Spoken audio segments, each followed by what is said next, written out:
दोस्तों, हजरत ईसा अलैहिस्सलाम की वफात के बाद क़यामत को सिर्फ 40 साल रह जाएंगे।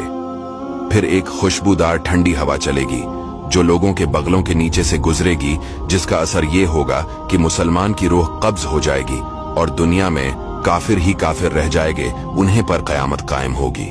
जब खुशबूदार हवा गुजरने की वजह से तमाम मुसलमानों की वफात हो जाएगी, इसके बाद फिर 40 बरस का जमाना ऐसा गुजरेगा कि इसमें किसी की औलाद ना होगी, यानी 40 बरस से कम उम्र का कोई ना रहेगा और दुनिया में काफिर ही काफिर होंगे।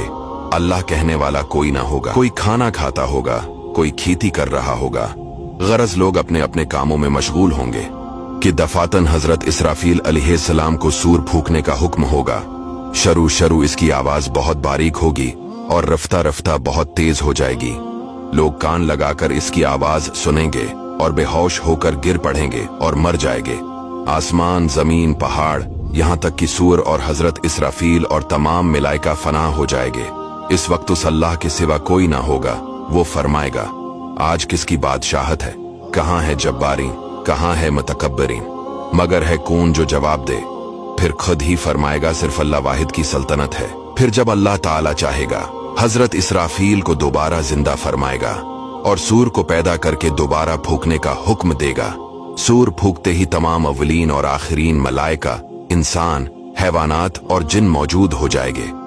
सबसे पहले हुजूर सल्लल्लाहु अलैहि वसल्लम अपने कब्र मुबारक से यूं बरामद होंगे कि दाहिने हाथ में सिद्दीक़ अकबर का हाथ, बाएं हाथ में फारूक आज़म। फिर मक्का और मदीना के मकाबिर में जितने मुसलमान दफन है, सबको अपने हमराह लेकर मैदान हशर में तशरीफ ले जाएंगे।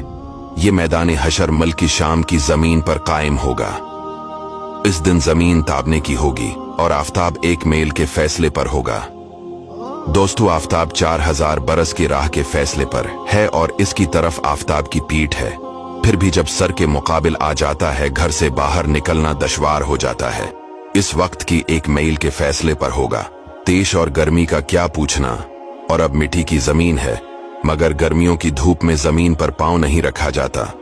इस वक्त जब ताबने की होगी और इस कदर से पसीना निकलेगा, 70 गुज जमीन में जज्ब हो जाएगा। फिर जो पसीना जमीन ना पी सकेगी, वो ऊपर चढ़ेगा।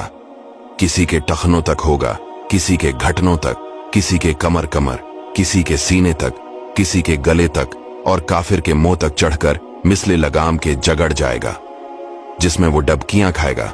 जबानें सूख कर कांटा हो जाएंगी, बाजों की जबानें मुंह से बाहर निकल आ जाएंगी, दिल अबल कर गले को आ जाएंगे। जिसने चांदी सोने की ज़कात न दी होंगी, इस माल को खूब गर्म करके उसकी पेशानी पर दाग करेंगे, यहां तक कि लोगों का हिसाब खत्म हो। फिर बावजूद इन मुसीबतों के कोई किसी का परेशान हाल ना होगा। भाई से भाई भागेगा, माँ बाप औलाद से पीछा चढ़ाएंगे, बीबी बच्चे अलग जान चराएंगे। हर एक अपनी अपनी मुसीबत में गिरफ्तार, कौन किसी का मददगार होगा। दोस्तों, ये है महशर का दिन। इसके बाद लोग तमाम नबियों के पास मदद के लिए पुकारेंगे, लेकिन कोई मदद नहीं करेगा सिवाय हमारे प्यारे आका सल्लल्लाहु अलैहि वसल्लम के। इसीलिए दोस्तों, अपने नबी सल्लल्लाहु अलैहि वसल्लम से मोहब्बत कीजिए। हुजूर पेशे हक मज़दा शिफात का सुनाते जाएंगे, आप रोते जाएंगे, हमको हंसाते जाएंगे। दोस्तों, इस वीडियो को शेयर जरूर कीजिएगा।